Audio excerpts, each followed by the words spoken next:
The Mutual Broadcasting System presents I Love a Mystery. Transcribed.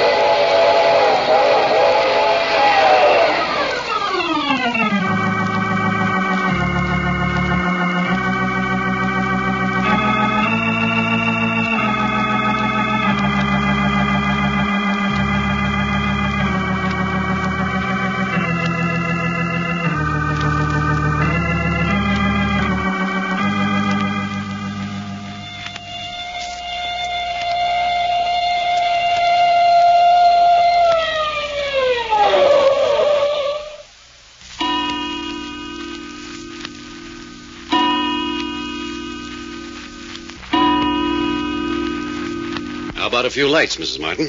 Nobody calls me Mrs. I don't like it. What then? If Randolph Martin isn't good enough for you, call me grandmother. Everyone else does. Very well. Grandmother Randolph, let's have some lights. Why?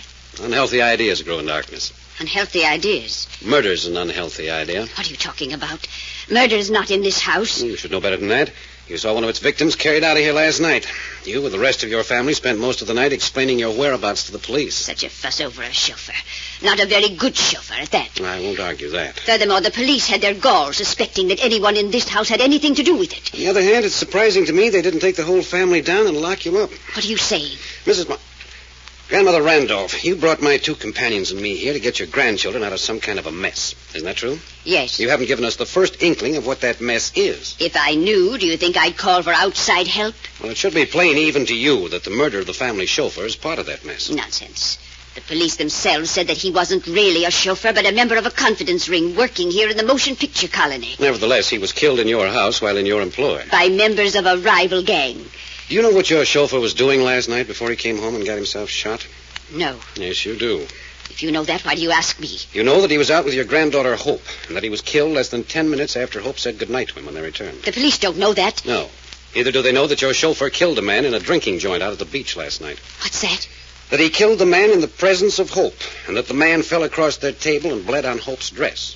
That she gave the dress to the chauffeur to get rid of, and that he still had the dress in his hand when he was shot dead in your front door. How do you know this, if the police don't? I've had Doc and Reggie out investigating all night. They just got in half an hour ago. They're up getting some sleep now. But why don't the police know? Because the resort where your chauffeur killed his man was a hideout spot for shady characters. Now, don't worry. They'll find out in due time. My granddaughter, Hope, was in a hideout for criminals? Yes, I want to ask her about that myself. Who was the man he killed? Now, you can read all about that in the paper. Some gambler. They found his body in one of the canyons out on the way up to Malibu Beach. And shortly after he killed this gambler at this place, my chauffeur himself was killed in my doorway. That's right. Then doesn't that prove it was somebody outside, someone revenging himself for the death of the gambler? There's that possibility, of course. You seem very anxious to connect this murder with my family, Mr. Packard. No, I hope you're right. But there are too many suspicious things going on in this house. The center of all the trouble is right here. I'm sure of that. I've noticed nothing suspicious. That's not true. You just got through saying the reason you brought Doc and Reggie and me here was because you were uneasy. What have you noticed? Well, first, your eldest granddaughter, Fay. She talks loud and vulgar and pretends to be vastly amused. But she's frightened. Fay, frightened? Last night, she took some private papers down to the basement and burned them. Why? I don't know. Neither do I, but I intend to find out. Then Hope. Why did she go to that beach resort last night? Why did she pretend to be drunk when she came home when she was perfectly sober? I don't know. And Cherry. She's been slashed twice and pushed downstairs by someone she's never seen. Why does she talk in that frightened whisper? Who does she mean when she says they are after her? And what does she mean that Hope and her brother Job are in the worst danger? You can leave Cherry out of this. It's a lot of romantic nonsense. Twice slashed and thrown downstairs? You call that romantic nonsense? And the baby. There isn't any baby. I beg your pardon. I've heard it twice now. There isn't any baby, I tell you. Once it cried, and right after that, Cherry was hurled downstairs. Once it laughed and gurgled, and we found the chauffeur shot dead. It's ridiculous on the face of it. Babies don't laugh and cry on a given cue. How would a baby know that Cherry was about to fall downstairs? How would a baby know that my chauffeur was about to be murdered? Cherry says the baby cries when someone in the house is in danger. That it laughs when some enemy of the house is in danger. Cherry's a little fool. Well, protestations don't change facts. And facts indicate that something pretty vicious, something cold and calculating and terribly cruel has been unleashed in this house. You're trying to frighten me. No, I'm not. I'm reporting to you as my employer, what I've found. And now let's discuss your grandson, Job, for a moment. Indeed we will not. Yes, we will. Because Job owns a gun with a silencer on it. And it was a gun with a silencer that killed the chauffeur. Job wasn't even home. So he says. But the gun's disappeared, and the chauffeur was killed with the same caliber gun as the one Job possessed. The police don't know? No, the police don't know this. But I do. And I also know that when Job came home and saw the body in the doorway, he was pretty casual about it. He wasn't feeling well. Well, he was intoxicated, I grant you. But even so, he should have been a little surprised and concerned at finding a body lying across the threshold, which he wasn't. I forbid you to talk like that. You can't do that. I can't forbid you to talk? No. But I can most certainly remove you from this house. But you won't. Why not? Because then I'll be forced to turn over all my information to the police. You wouldn't dare. Yes, I would. If we're kept on to solve the murder in our own way, we'll try to protect you and your grandchildren's names. If you make it impossible for us to work on the case, then we'll have to let the police do it. I don't trust you. Well, that depends on what you mean by trust. If no one in this house has committed murder, then we'll cover up for you till the cows come home. If it should have been someone here. Then we'll root him out and turn him over to justice. I know it. You can't be trusted. Now, look here. Are you trying to tell me that you think someone in this house committed murder and you brought us here to help you cover up for them? No, of course not. It sounds very much like it. No, all I'm asking you is to be sure. No circumstantial evidence such as the police would use. I'm sure none of my grandchildren has done anything wrong, no matter how much it looks it. Oh, that's it. You want them protected from court action and publicity until we've cleared them or proved them guilty. Yes, if they are innocent, and I know they are, to face a charge of murder would ruin us. You have my word. No one will touch them until we know for sure. Thank you. Now then, I've got to talk to Hope and Job. Are they in their rooms? Yes, it was 5 o'clock this morning before the police left. They're all sleeping. Well, they should be awake by this time. I'm going up. Listen. It's a baby crying. Now maybe you'll believe. But there isn't any baby. Wait a minute. That's the warning. Someone's in danger. Quick, upstairs to the bedrooms.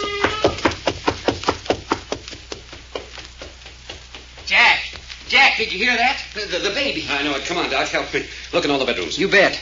Whose room's this? That's Faye's room. Don't bother to knock. Hey, what's the idea? Can't a girl go to bed in this house? Nope, she's all right. What's the idea of raiding a girl's bedroom? The baby. Someone's in danger. The baby. Don't leave me. Don't leave me. Hey, wait for me. This is Job's room. Doc, run up the third floor and look in Cherry's room. You bet you on the run. Yeah. Well, this is my old friend from the morgue. No, so you're up and dressed. You all right? It'd never bear in my life. Have a little drink? Aren't you ever sober? Didn't you hear that baby crying? I dreamed about a baby last night. Red hair. She was in a French bikini bathing suit. Nuts. Is Job all right, is he? Drunk. Which is Hope's room? This way. This way. It's either got to be Hope or Cherry. This room. What's that smell? Chloroform. Get those windows open. Look, the pillows over Hope's face. Get that window open. Do you hear me? Yes. Is she dead? Is she dead? No, she's alive. But she looks so white. Get out of the way. I'm going to lift her out of bed and take her over that window. What shall I do? Just get out of the way. There. What is it?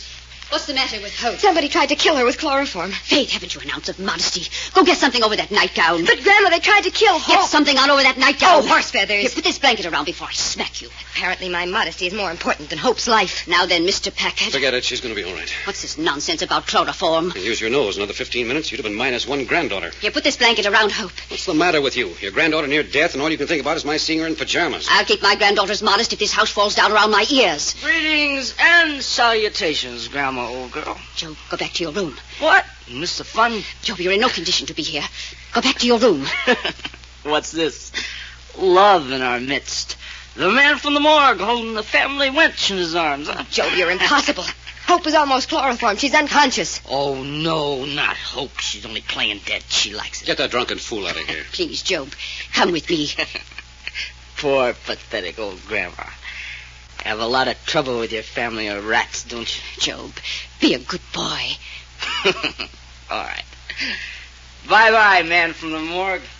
Great old house we live in, isn't it, Grandma?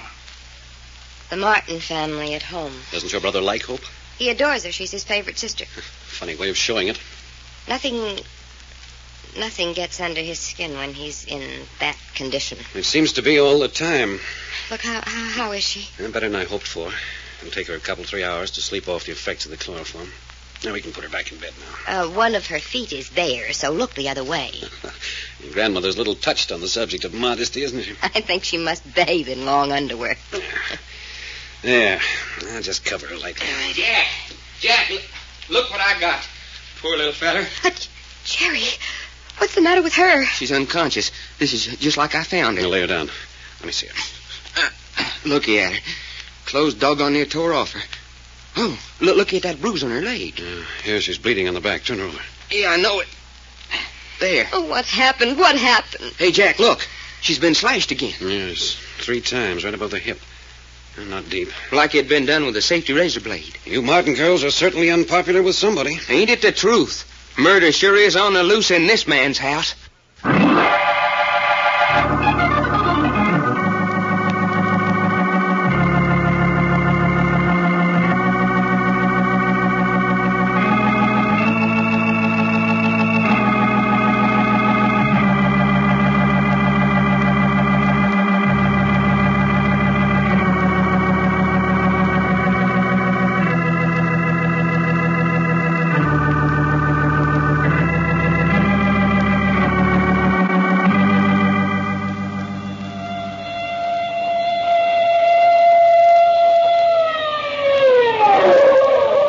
The further transcribed adventures of Jack, Doc, and Reggie will come to you tomorrow at this same hour.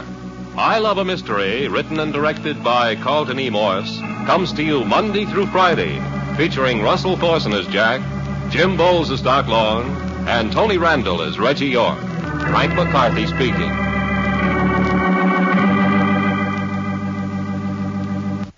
Listeners, I'd like you to hear a letter from a 4-year-old girl.